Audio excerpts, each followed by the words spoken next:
నన్ను క్షమించు నరసింహ. లేదు, నీ పేరు చెప్పే అర్హత కూడా నాకు లేదు. నువ్వు నాకు దక్కలేదన్న ఆవేశంతో నిన్ను నీ కుటుంబాన్ని నాశనం చేయాలని ప్రయత్నించాను, కుదరలేదు. ఇప్పుడు నీ కళ్ళెదుటే నిన్ను చంపబోతున్నానని తెలిసి కూడా నువ్వు నన్ను చంపకుండా కాపాడావంటే నువ్వు మనిషివి కాదు, దేవుడివి.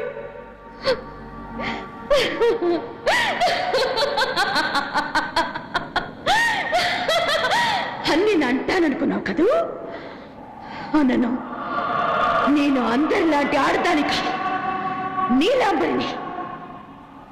ఈ పగ 18-20 ఏళ్లే కాదు, నా ఆయుష్ మొత్తం కూడా కాదు. చివరికి నా ప్రాణమే పోయినా చల్లారదు. నువ్వు పెట్టిన ప్రాణభిక్షతో బతకడానికి నేను పని మనిషి వసుంధరని కాదు.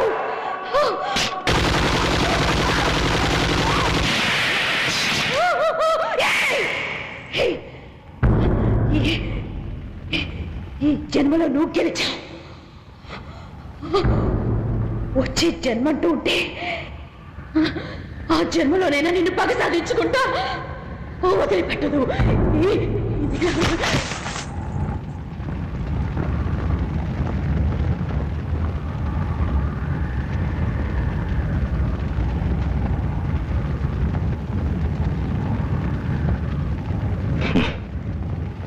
ఎన్ని జన్మలెత్తినా అతిగా ఆశపడే మగవాడు, అతిగా ఆవేశపడే ఆడది సుఖపడినట్లు చరిత్రలో లేదు.